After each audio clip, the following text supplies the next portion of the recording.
aqui para poder fazer algumas intervenções em relação a esse mix de pessoa, como falou Augusto aqui, que me representa. O sindicalista, o empresário, a pessoa que está presente em vários movimentos, certo? Cícero, em nosso início de trabalho aqui, de perguntas e entrevistas, nós queríamos ouvir de você a sua visão como economiário, principalmente como sindicalista, essas transformações, essas propostas sindicais e as propostas do governo para o servidor federal e para os trabalhadores. Olha, Augusto, é o seguinte, nesse exato momento, eu acho que o povo brasileiro está muito inquieto e indefinido com relação a muitos acontecimentos. Nós temos um governo que está tentando implantar uma política onde bem sabemos que em boa parte prejudicial ao trabalhador. Por quê? Porque tira conquistas que foram feitas ao longo dos anos. Nós temos agora, dia 15 de dezembro, houve uma reunião com o atual presidente Temer, onde ficou proposto já o fim dos 10% que o empregado recebe ao receber sua demissão sem justa causa. Isso, inclusive, vai ser feito gradativamente, 1% a cada ano. É uma perca já. O que deveria ser um incentivo, porque essa multa que o empregador paga é justamente um desincentivo para que não haja uma demissão em massa.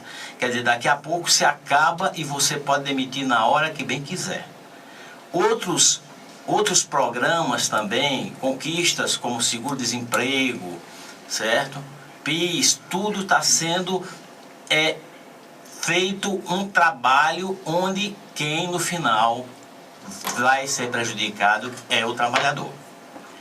Diante disso e diante de uma enxurrada de demissões, para você ter uma ideia, agora no último trimestre houve uma demissão em torno de 11,3%, que representa em torno de 12 milhões de pessoas desempregadas, não é brincadeira.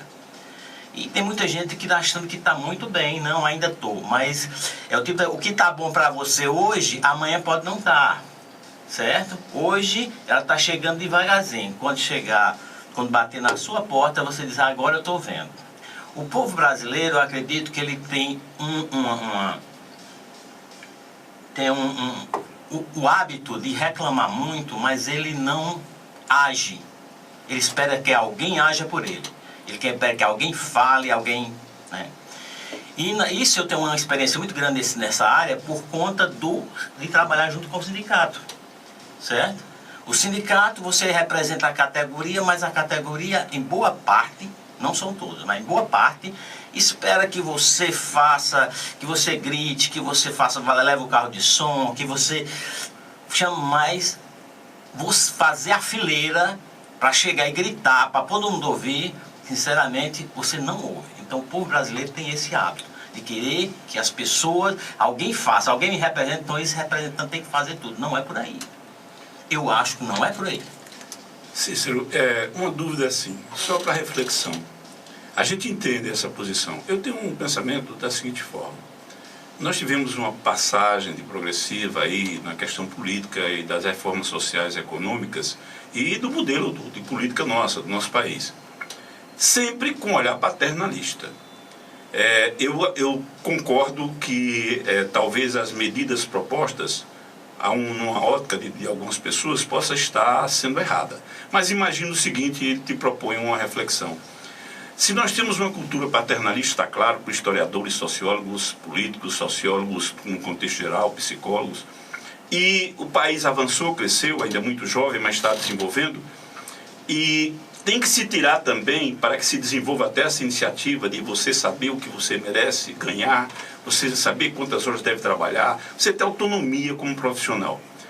Eu te pergunto, não será reflexo dessa situação histórica de nós termos sempre uma situação paternalista devido à nossa Nosso crescimento, nós somos jovens, o país é muito jovem. E outra coisa, te pergunto também, qual é a proposta do sindicato, dos trabalhadores, para essas reformas? Você falou bem na questão de ser paternalista, certo? Mas eu acho que o Brasil já deu um grande passo quando ele mudou, já há algum tempo, boa parte do seu modelo de educação. Nós tínhamos, esse modelo, o modelo que eu acredito que você acha paternalista, é um modelo em que eu vejo da seguinte forma. As pessoas da época de 70, 80, aquelas pessoas que realmente chegavam a pensar, as pessoas que pensavam, que tinham condições de fazer a mudança, eram levadas a fazer o quê? A sonhar com um concurso público, entrar numa empresa pública e aí esquecer o sonho de luta. Se satisfazia com o salário e com a carreira que vinha pela frente e esquecia realmente do sentido da luta, certo? Então, essas pessoas que realmente eram as pessoas pensantes, elas ficavam isoladas, elas ficavam travadas. Enquanto as outras que realmente não conseguiam, pelo não conhecimento, certo? Por não buscarem esse conhecimento, elas ficavam à mercê de quê? Do empregadorismo, certo? Só isso. Era mais ou menos por aí. Ou seja, as pessoas nesse país que realmente tinham condições de fazer a mudança, não faziam porque se limitavam, certo? Então, aí vocês é paternalista. Porque vinha uma empresa, vocês se entravam numa empresa pública e lá, o que você conhecia de profundo, o que você conhecia mais, você não expandia, não colocava, não chamava outras pessoas para se engajarem naquela luta, certo? Então, isso que você às vezes chama paternalista, eu acho que é uma certa acomodação. Então, eu clamo hoje porque por você que sabe, que conhece, que busca o conhecimento, que sabe que você pode até ser iludido pela mídia. A mídia, muitos dos brasileiros se deixam iludir, por quê? Porque pela forma como a coisa é colocada. Do jeito que ela vem, ele recepciona, processa, mas ele não questiona. Quando correto seria ele questionar, certo? E como sindicalista, hoje, eu, Cícero Alves, eu sou contra muitas coisas que acontecem em termos de quê? Em termos de deixar demissões na rede bancária.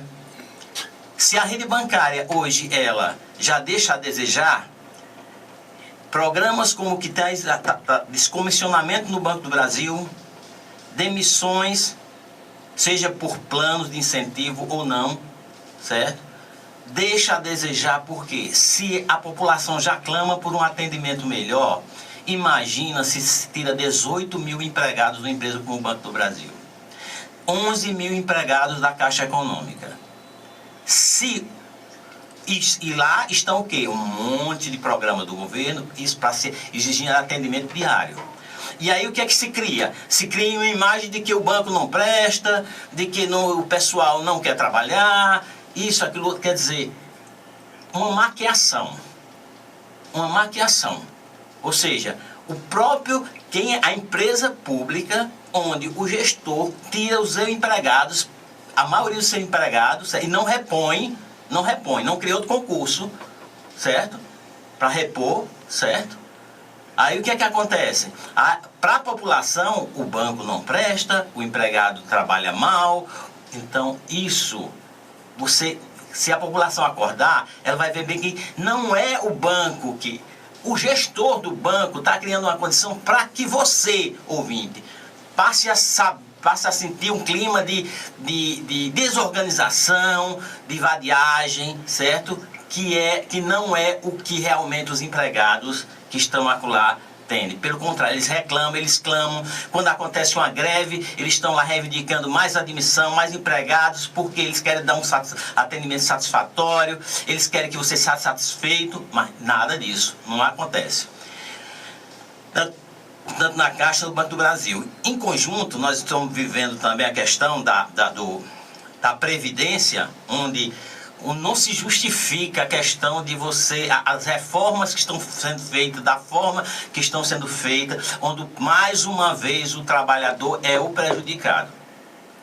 Essa questão de você se aposentar da forma que estão colocando aí, está deixando gente, sinceramente, sem dormir. Eu conheço várias pessoas que estão às vésperas de se aposentar e questionando se realmente vão ou se vão ter que se estender mais essas contribuições.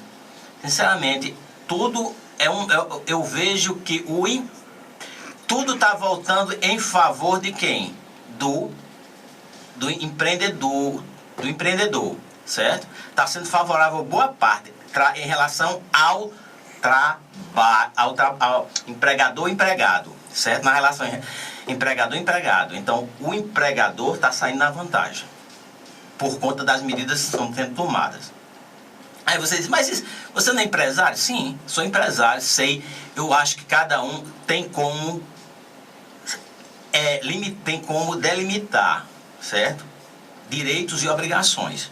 Isso aí cada um tem. Eu tento trabalhar com o meu pessoal da melhor maneira possível para que eles saiam satisfeitos, certo? E que eles estando satisfeitos, com certeza o resultado vai ser melhor para mim e para o meu cliente. Então, isso eu trabalho em cima disso aí.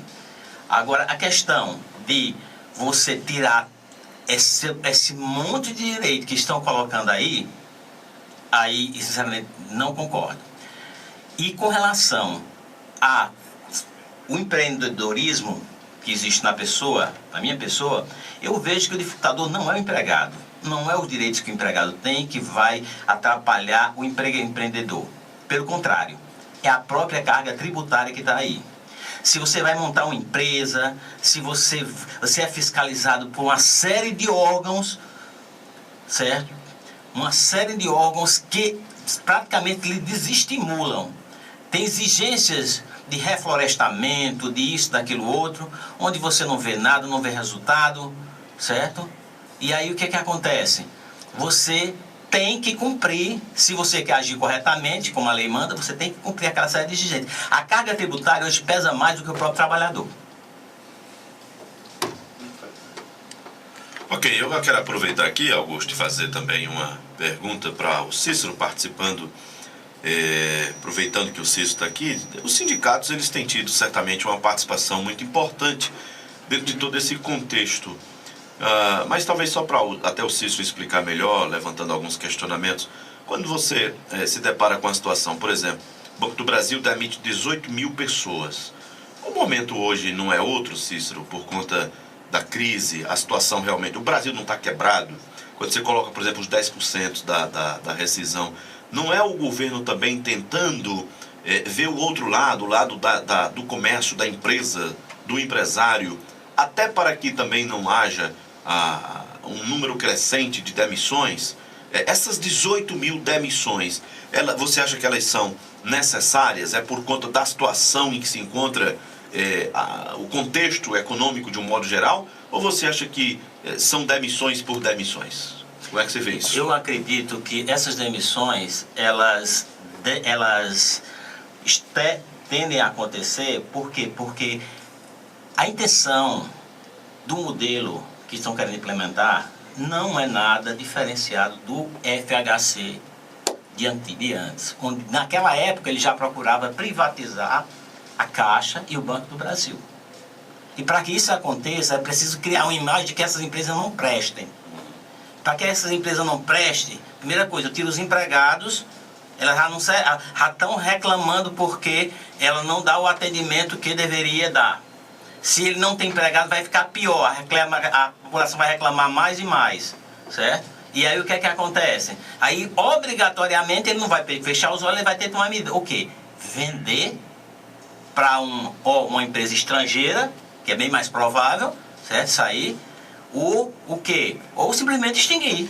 A gente certo? já sabe que o número de funcionários hoje já não é suficiente, porque a gente passa muito mais do que 15 minutos numa fila, numa agência bancária, né? Isso. Quer dizer que, na sua avaliação, o governo tenta desestabilizar, mostrar a imagem de uma empresa quebrada para facilitar o projeto dele de privatização. Isso, porque imagine bem, se a empresa está funcionando direito e ele privatiza, ele cria um mal-estar para ele mesmo junto à população. O correto para ele é criar a imagem negativa de que esses órgãos dão prejuízo, de que esses órgãos não atendem bem, de que esses órgãos não têm interesse, e aí ele se dá bem junto a quem? Junto à população. Ganha o respaldo. Certo? Ele ganha o respaldo da população. Que a intenção é, porque veja bem, na crise que aconteceu, na crise da Europa, recentemente, certo? Onde muitos países, a Europa praticamente levou um bom tempo aí para se recuperar, ainda está se recuperando. O que foi que naquela época fez com que o Brasil se sustentasse? Eu acho que seria muito bom fazer uma retrospectiva disso aqui. Foi justamente o acúmulo dos lucros que o banco público deu, certo, ao Brasil, que fez com que o Brasil, naquele momento, implementasse uma política, inclusive, de construção, de aumentar as frentes de trabalho, certo? Isso por conta de quê? Que o governo tinha reservas que foram proporcionadas naquela época por esses bancos públicos. Porque se não fosse esses bancos públicos, ele não teria de onde tirar. Então seria muito interessante a gente fazer uma retrospectiva e ver da importância do banco público junto no aspecto geral da política aqui no Brasil. Ô Cícero, me permita aqui, viu, Augusto? O João Almeida ligou, pediu até para fazer a pergunta. Ele disse, então por que é que a iniciativa privada também está demitindo tanto? Você até falou 12 milhões de desempregados no Brasil. Pronto. Então por que é que a iniciativa privada está demitindo tanto? Não é realmente o retrato da crise? Não, veja bem, o que é que acontece? Muitos dos projetos que tinham em curso foram paralisados. Nós temos vários projetos, inclusive do governo, que foram parados depois da nova gestão, certo? O que gerou uma demissão, a paralisação da construção civil no Brasil, significativa, a paralisação de muitas frentes de serviço que estavam dependendo de recursos do governo. Então tudo isso, e aí foi o quê? É uma sequência lógica. Por quê? Porque se a empresa que vende cimento para a barragem do São Francisco Capular e a barragem do São Francisco parou, eles vão deixar de comprar o cimento. O trabalhador que vende cimento, que está na loja de cimento, com certeza vai ter vai ter o reflexo que ele tem que demitir aquilo lá, e assim a sequência vai. Então nós tivemos no país, de repente, uma paralisação de tudo. Reflexo da corrupção? Também. Não, a corrupção, ela é bem clara, inclusive, é quando se fala em reduzir salário mínimo e aumentar os salários dos políticos, sinceramente, isso aqui demagogia. É uma demagogia tamanha e assim estampada na nossa cara, para a gente ter que engolir a seco, sabe? Porque assim, era um momento de revolta, é um momento de você realmente, sinceramente, tentar mudar alguma coisa, porque eu espero que 2017 traga. Que mude, né? É. São 7h52, eu vou fazer minha última pergunta, Augusto. Augusto está no comando aqui do programa, é uma pergunta que eu queria fazer mesmo para o Cícero. Eu não sei se é exatamente isso, mas o ouvinte me mandou dizendo que no Brasil tem mais de 15 mil sindicatos. E isso trava o país, né? A colocação do ouvinte. Mas a minha pergunta é, essa greve dos bancos, que tem todo ano, Cícero, parece até que já está no calendário. Isso. Esse ano foi mais de 30 dias, né, de greve.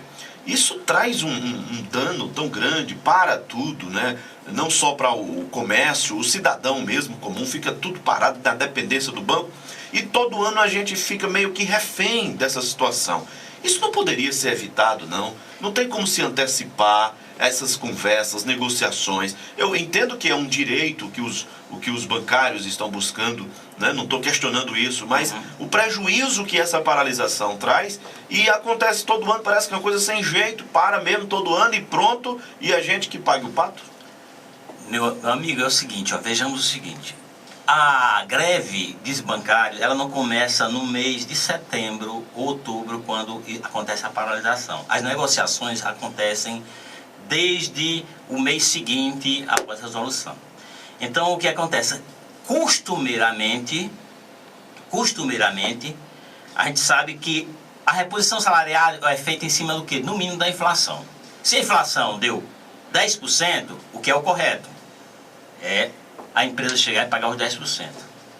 existe a chamada mesa de negociação. Na primeira mesa de negociação anualmente, o que é que os bancos propõem? A inflação deu 10, ele oferece 4, 2,5, ou seja, abaixo da inflação. Ou seja, é dar um tapa na cara da categoria, certo? E aí a categoria reivindica com o quê? Com a paralisação. Por quê? Ela não vai brigar. É a única arma que nós temos para a luta. E aí isso aí a gente sabe que gradativamente eles vão aumentando, até quando eles acham que tá bom, e aí eles oferecem o que deveriam ter oferecido na primeira proposta.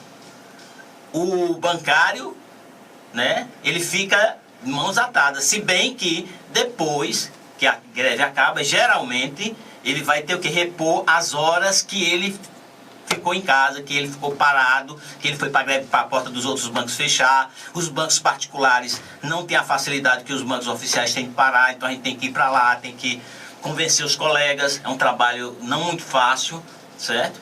Então, tudo isso faz com que esse clima se crie para que a população ache também que existe um certo favorecimento da classe bancária ou não. Mas hoje nós podemos avaliar o seguinte: a classe bancária hoje, ela é uma das mais organizadas, não só a nível de Brasil, certo? Aqui no Brasil, sindicatos bancários. Ele serve de exemplo para muitos sindicatos. Nós já tivemos fazendo reuniões e ajudamos vários sindicatos, porque existe sindicato que abre por abrir, mas não sabe como seguir. Existe sindicato que não tem um departamento jurídico à altura, certo? Que se deixa vender. Então, o que é que acontece? O trabalho sindical é um trabalho em que tem que ter pessoas, certo, que estão atuando diretamente e que possam realmente influenciar e mostrar, abrir os olhos da categoria, porque muitas das propostas que vão levadas para a mesa de negociação, para vocês terem uma ideia, é marcado reunião pela própria empresa, e você viaja daqui até Brasília, espera o horário, chega o horário, quando chega no momento de sentar à mesa, as próprias pessoas que convidaram não estão ausentes. Ou seja, você perdeu tempo, trabalho. Isso não acontece uma, duas, três, acontece, e você tem que ter a paciência de saber retornar e sentar de novo e tentar negociar, certo? Sindicato, né, tá numa cadeira aqui no sindicato e ouvindo e achando, você tem que estar se mobilizando, sabendo o que está acontecendo, ter uma noção de contexto geral econômico, não só do Brasil, mas mundial, certo? Cícero, nós estamos quase chegando ao final, mas eu queria só, para finalizar, que o tema é muito rico, né? Nós temos mais tempo, mas vou sintetizar. Não vou falar em corrupção, coisa que nós temos que trabalhar como sociedade e transformar isso. Agora, me preocupa o seguinte, porque eu fui bancário.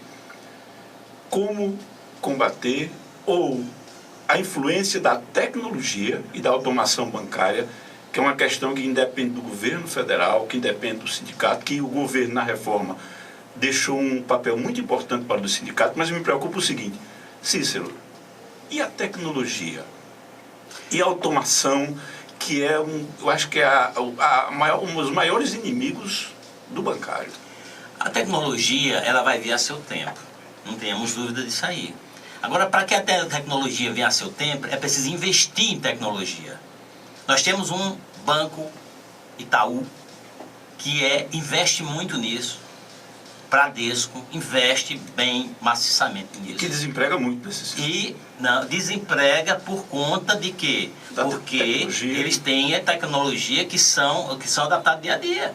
E a minha preocupação é essa. O contrário acontece nos bancos oficiais, certo? Não existe esse investimento da forma. Pelo contrário, para que se invista nisso aí, é preciso ter um amplo conhecimento de segurança bancária, porque o cliente, ele está na rede, o cliente, ele está no internet bank, ele está... Então, para que se invista aí, você não tem só que botar o dedo no teclado e resolver. Você tem que ter um aspecto que vai visualizar um amplo aspecto de segurança. Então, os bancos oficiais eles se limitaram ao básico esse termo de tecnologia. Cícero, nós estamos chegando ao final e eu queria agradecer a sua presença, aos nossos ouvintes, um bom ano e suas considerações, suas despedidas. E depois eu queria também que o pastor Fabiano aqui também, sua mensagem como idealizador do programa Tempo Entrevista, como também é o último Tempo Entrevista do ano. Cícero Alves. Obrigado pelo convite, certo? Eu espero que 2017, minha mensagem para 2017, eu acredito, para todo ouvinte, é que ele saiba pensar e repensar em tudo que ouve e tudo que vê. Não se deixe iludir, questione, sabe? Vá buscar, porque você também é responsável não só por você, mas por toda uma categoria, toda uma nação. O Brasil merece respeito e nós podemos recuperar isso da melhor maneira possível. Quem dá respeito, pede respeito. Muito obrigado, 2017.